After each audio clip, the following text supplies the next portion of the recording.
Assalamualaikum warahmatullahi wabarakatuh. Hai, good morning students. Halo, selamat pagi semuanya.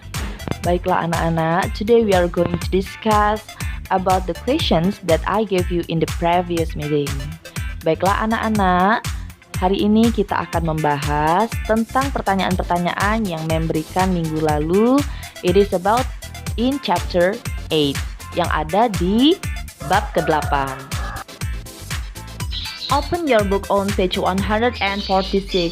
Silahkan buka bukunya di halaman 146. Okay, there are 5 questions that I gave you in the previous meeting. Let's discuss what the answers are. Question number 1. What should we do after cutting meat into small pieces? Apa yang seharusnya kita lakukan setelah memotong daging ke potongan kecil, dalam bentuk potongan kecil?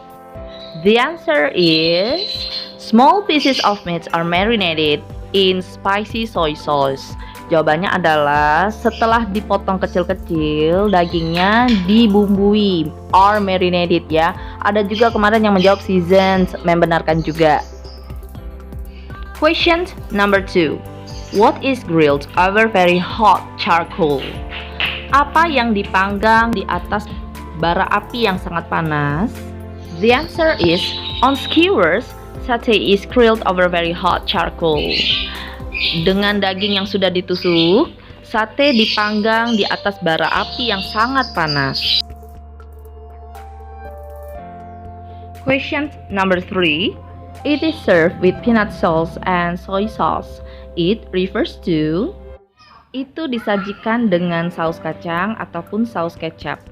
It merujuk kepada, the answer is it refers to satay. It, kata it di situ merujuk pada kata benda sate. Jadi sate yang disajikan dengan saus kacang ataupun saus kecap. Okay, now before we move to question number 4, we are going to review about passive voice first. Sebelum kita melanjutkan ke soal nomor 4, Ibu akan meninjau ulang dulu tentang kalimat pasif ya anak-anak ya. Anak-anak, kita akan belajar cara membuat kalimat pasif. Dalam hal ini memang akan mengajarkan dari langkah yang paling mudah, yaitu dalam bentuk simple present tense ya.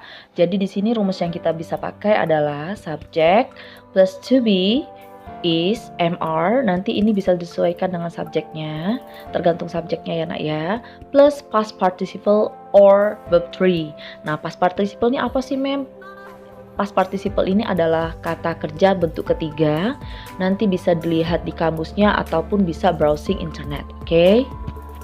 To be yang akan dipakai itu disesuaikan dengan subjek ya nak ya. Jadi kalau to be is, it is for singular subject atau untuk subjek yang tunggal. Contohnya bisa she, he, atau it.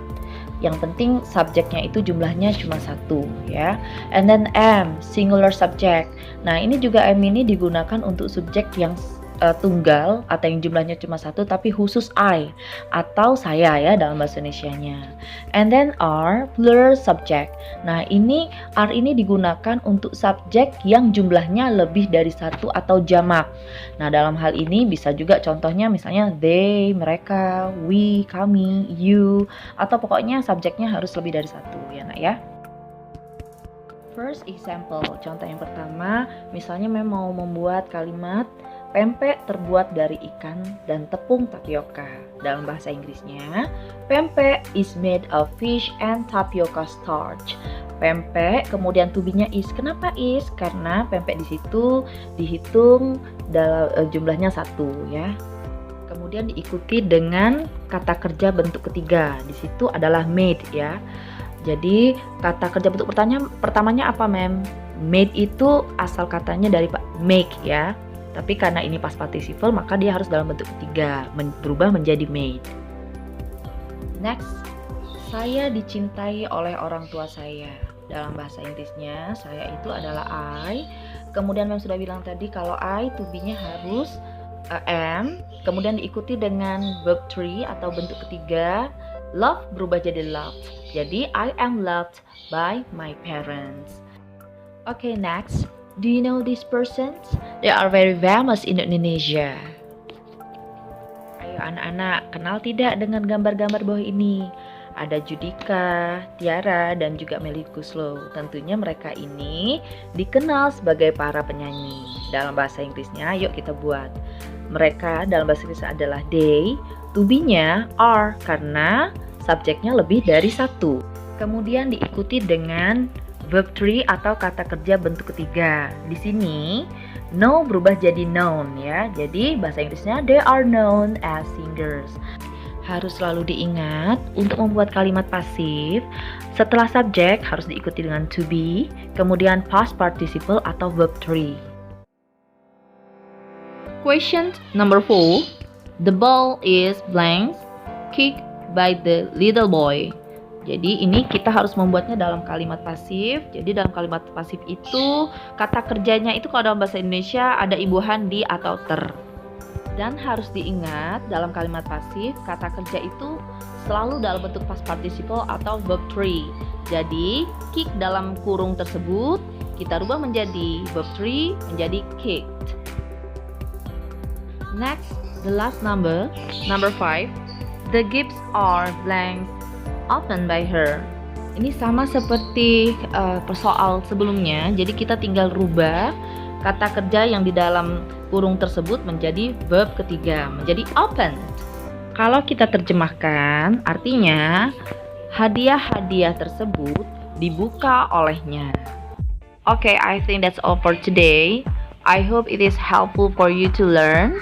Ibu berharap semoga ini membantu untuk kalian memahami pelajaran kali ini.